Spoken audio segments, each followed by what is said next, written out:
This Mitzvah podcast is sponsored by my dear friend and study partner, Shaya Gamzin. And when I asked him what he wants to dedicate it for, he said he wanted to dedicate it in my honor. I'm so touched by his kindness and by his friendship. Thank you so much for your support of Torch and the Torch Center and the Mitzvah podcast. And as always, my email address is rabbiwolbe@gmail.com. We're up to mitzvah number 117. And again, we just started the book of Leviticus. And Leviticus, at least the beginning, begins with the laws of sacrifices. And we get an interesting law related to all sacrifices, and particularly to the mincha, to the meal offerings.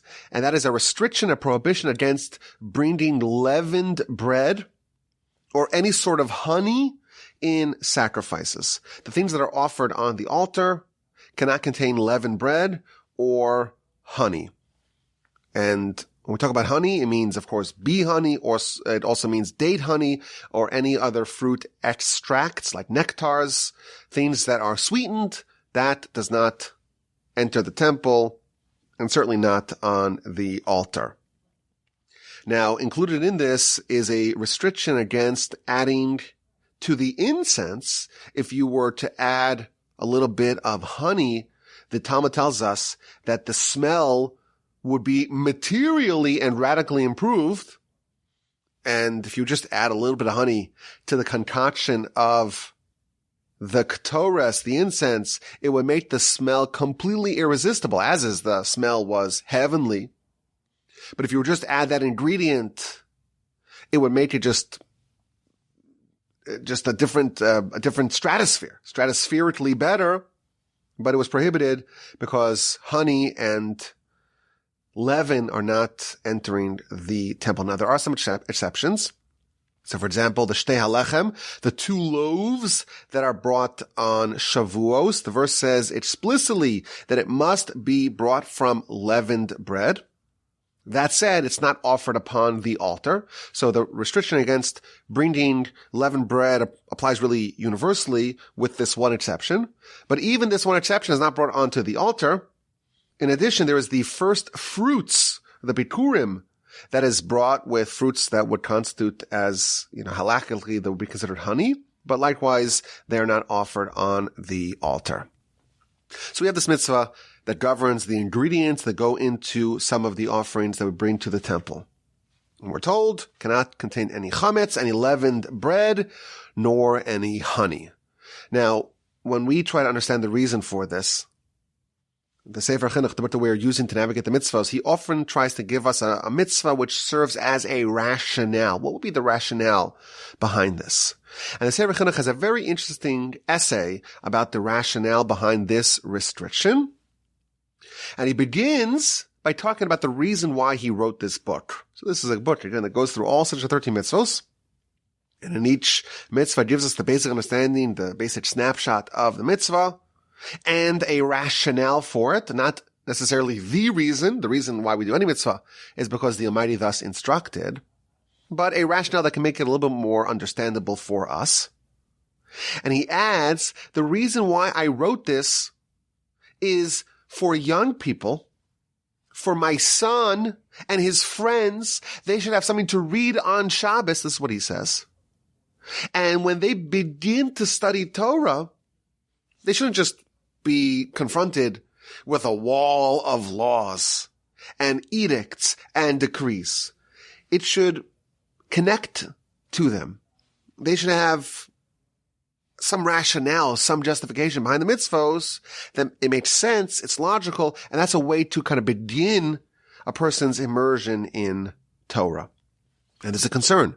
If you just are confronted with all these laws, and it's just very rigid strictures about how you're supposed to live, and every area of your life is governed, and there's no reason, there's no rationale, there's no rhyme or reason, that will leave you with a bad feeling in your mouth. And in order for young people to be receptive to Torah, to not reject it, that's why I wrote this book. And he says, with this mitzvah, I'm struggling. I don't know why we have this mitzvah. And therefore, because you understand my approach, my reason for writing this book, you'll forgive me when I speculate. You can't criticize me. Don't hold me accountable for what I say, because I'm just speculating. You know my intention and my justification for writing this, and therefore, don't criticize me if you don't agree with my reason. That's his introduction. And he says, I'm going to share with you a theory as to why we have these restrictions to not bring chametz, leavened bread, and honey with sacrifices. And he gives some very interesting theories. So he begins by telling us that the objective of sacrifices in general, it's really there to send a message and to awaken the person who's bringing the sacrifice. And he's supposed to take some sort of lesson from his action. There's supposed to be some sort of idea, some sort of insight, some sort of takeaway that the person who brings the offering, brings the sacrifice, walks away with. And when it comes to leavened bread, chametz, if you've ever been to a matzah bakery, the one quality that's just buzzing about, that is palpable when you walk into the room, is speed. Why? Because there's a countdown timer. Once you mix the water with the flour, you have 18 minutes, and that's it. So you have to do whatever you can in these 18 minutes to not allow it to leaven. And it's incredible how many matzahs they're able to produce in one 18-minute cycle, because once the 18 minutes are over, they have to scrub down every part of the whole room and sterilize it effectively and begin anew. And therefore, the quality of matzah is all about speed and alacrity and energy. When you're bringing a sacrifice, you're supposed to take away a lesson. One of the lessons is the imperative for speed in doing the will of Hashem. He quotes the Mishnah. The Mishnah says that you should run like a deer to do the will of your Creator. We read in the Torah and in Rashi, for example, that mitzvos and matzos, a mitzvah and a matzah, they're actually spelled the same way in the Torah. They're pronounced differently, but the word mitzvot and matzot are spelled the same way.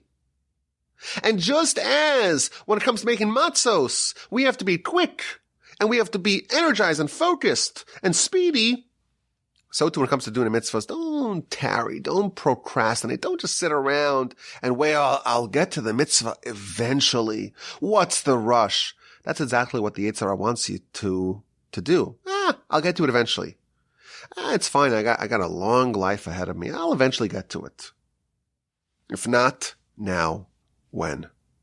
If not now, when? That's one of the lessons, says the Sefer Chinuch, from this mitzvah. And he tells us that the concern is either by something that an individual does or by something that happens on a regular basis. When it's something that's out of the ordinary, it's a once in a year phenomenon, and it's done by the public, then there's no risk of having this negative takeaway of being lazy and procrastinating. And therefore, the one time a year that there's a public meal offering, i.e. the Shtei Alechem on Shavuos, then it's okay if it becomes chametz, because then there's no concern that there will be an aura, an atmosphere of laziness and sloth and procrastination. But the showbreads that comes on a regular basis, it's got to be made out of matzah. So that's the Sefer Chinuch's theory as to why there cannot be any chametz in the temple.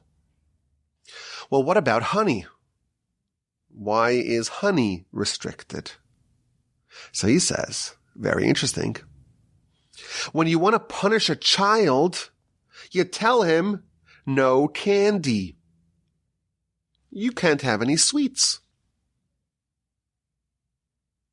Similarly, for adults sometimes have a weakness for delicacies, for junk food, and the gluttons fress and eat a lot of junk. And the Torah is trying to teach you a lesson on nutrition and proper diet. And therefore it's reminding you, avoid the junk. Don't follow your sweet tooth. Only eat healthy and nutritious food. And then he goes on to talk about the importance of good nutrition. He says, why are we eating? We're eating because we need strength. And the human body can only subsist if it has food, and if it has sustenance, and if it has nourishment. A thinking person, a wise person, would not eat for pleasure. Eating for pleasure is a very low level of pleasure seeking. If you're a thinking person, if you're sophisticated, you're going to find your fulfillment, your pursuit of pleasure should be on more ethereal, more elevated things. And therefore, this is again his idea. The Torah is telling us, you're bigger than that. You shouldn't be going after the cookies and the cake and the sweets and the junk. Disdained by the wise. That's his words. Physical pleasure is disdained by the wise. The wise people know that we're here to seek pleasure. But there are much more elevated pleasures. There's much more sophisticated pleasures, much more spiritual pleasures, intellectual pleasures, the pleasure of pursuit, of wisdom, of Torah, of God. The pleasure of the soul outweighs whatever we can release endorphins in our body. And that's why when you go to the temple, you are going to be spiritually elevated. It's important for you to realize that it also demands some abstinence from the lower level pleasures of the world. That's his initial idea as to maybe a reason behind the Torah's restriction against bringing leavened bread and honey with sacrifices. And then he offers a second explanation. He says that leaven, it expands, it puffs itself up. Similarly, honey and sweets, they stimulate us. And the Torah wants us to be humble and to not be arrogant or hubristic. And he quotes a verse in Proverbs, God hates the haughty and those who have an elevated heart. And therefore, when it comes to the temple, that perhaps is a second interpretation as to why we should eschew leaven and honey. And then he quotes the Ramban, who offers a third reason. This is a really interesting idea that the Ramban says. This is the Ramban's comment to this verse in Leviticus. The objective of all offerings and sacrifices is to bond us with our Creator. And therefore, when we bring offerings to the temple with the emphasis or with the focus, with the intention of trying to connect with our Creator, we should not bring things, elements, agents that are designed to alter the nature of the world.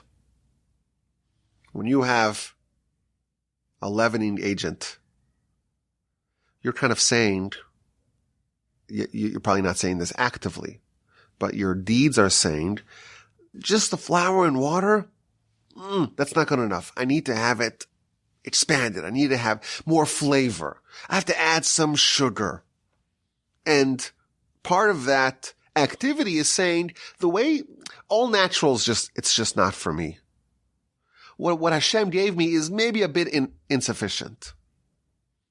Of course, the leaven radically alters the look of the bread. and the taste as well. And honey, it sweetens everything. And it injects some sort of artificial flavoring. Anytime you're changing the way Hashem made the world, it's a little bit of a indication that the way Hashem created the world is not completely perfect. Now, of course, we do add flavors to our food. But when you come to the temple, you should try to develop a greater sensitivity to this idea, and therefore you withhold anything that changes the nature of the Almighty's creation. This is a similar idea to why we're told not to graft different fruits together, not to mix different species together, not to interbreed different species together. Hashem gave us a world. And the second we try to materially improve it, it does smack a little bit of a lack of appreciation for the world that Hashem created us. Even though the Almighty created in the world the ability for us to manipulate it and to, so to speak, improve nature, and we're allowed to eat, tangerines or pineapples or all these fruits that are hybrids, we shouldn't do it. And certainly when you come to the temple, that should not be part of what you're offering to the Almighty.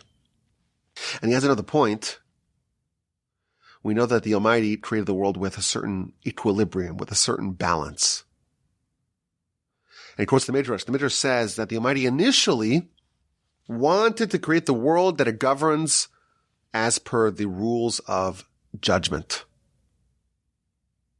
But then the Almighty saw that the world would not endure if it was governed solely by the attribute of judgment. So the Almighty said, I'm going to inject a degree of mercy into the world, and the world will be governed by a balance of judgment and mercy. That's the way the Almighty created the world. Everything is in a nice, harmonious balance. We're in the Goldilocks zone. Not too hot, not too cold, just perfect. You come and you add some honey. It creates a stewed product. It's a sweet product. It's not balanced. And that is a little bit of a problem, certainly in the temple. So again, these are ideas to make this concept a little bit more understandable for us. But the Sefer Chinuch is acknowledging this is not really the reason per se. These are some ideas to advance potentially ideas that we can use to understand this mitzvah, perhaps, and to take some sort of lesson home with us in the event that we are fortunate enough to bring a sacrifice and an offering to the temple. My grandfather, blessed memory, used to say that the Talmud compares the Yetzer Hara to the leaven in the bread. Talmud in the book of Brachos, page 17a. We want to do the will of the Almighty, the prayer goes. But what is stopping us? What's inhibiting us? The leaven in the bread. Leaven is synonymous with the Yetzer Hara. It takes the food, the sustenance, which we need sustenance, but it makes it a pursuit of its own. In an ideal world, you just partake from the world, from this physical world, whatever you need, but your ultimate goal, your ultimate objective, your ultimate pursuit is the spiritual agenda. But that's not what the Yetzer Hara wants. Yetzer Hara wants us to make this world the ultimate destination, the ultimate goal. And the pursuit of physical pleasures, that's really what we're living for. And thus the Yetzer Hara is symbolic of the leaven in the bread. You need sustenance. Everyone needs nourishment and food to live. But how do you couch that food? If you're a foodie, as it's called, you're someone who's living for food. What about your soul? What about the agenda of your soul? And therefore, we identify the Yetzer Hara as the leaven in the bread. It's the force that transforms food from something that you need, a necessary evil, into a destination. And thereby you forget what you're really here for. I have a statement that I say, and it gets all the Techsons upset. All the Techsons get very upset with me. Rabbi, that is blasphemous. How can you say that? I'll say it nonetheless. After all, I'm the dictator of my podcast. I can say whatever I want. So if you're a Techson and you don't want to get upset, just plug your ears for a minute or two. I think that Buc-ee's is the Yetzer Hara. Here's why. Used to be, you were on a road trip. You have to get someplace. And your car can only, has 15 gallons of gasoline. That's it. And therefore you run out of fuel. You need to refuel. You go to this dingy little gas station. And you're like, will I be shivved here? Is this a safe place? It's kind of scary looking, but I need the gas. That's the way it used to be.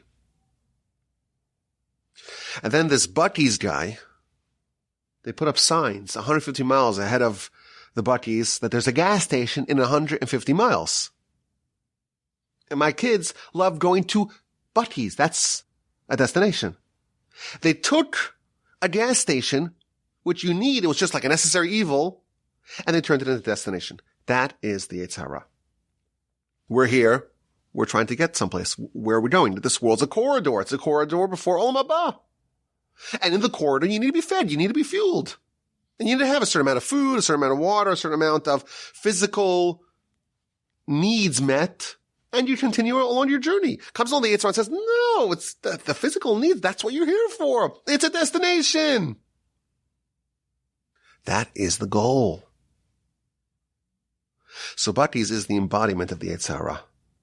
Now that all the Techsons are upset at me, and all the people who are not from Texas are just mystified by what I just said, Google it. Buc-ee's, Buccees. Now that I made everyone upset, we can explain the idea. The Yetzer Hara, what it wants us to do is to make a platform out of this world. The whole year, and certainly when you go to the temple, it must be eschewed. But there's one day a year that it's fine to bring chametz to the temple. And that is on Shavuos, with the shtei lechem, with the 2 loaves. And the reason why is because on Shavuos, we're not worried about the Yetzer Hara. On Shavuos, we got the Torah. And the Torah is the antidote for the Yetzer Hara. And if you have the Torah, the Yetzer Hara can't do any damage to you. And therefore, the one day a year where you have the prophylactic against the Yetzer Hara, it's okay to have the shtei halechem, the 2 loaves offering, have some chametz in it. But that's a nice idea to explain this principle that we read in the Torah. There is a restriction, a prohibition against bringing chametz and honey into the temple. Of course, we hope to be fortunate enough to bring sacrifices and offerings in the 3rd temple. May it be rebuilt speedily in our days. And now we have some reasons, some ideas that can be practical for us, even if we don't have a temple and we don't have the ability to bring sacrifices. The principle, at least the various ideas that were offered from the Sefer Chinuch, from the Ramban, from my grandfather Basa memory, that can be useful for us as well in our lives.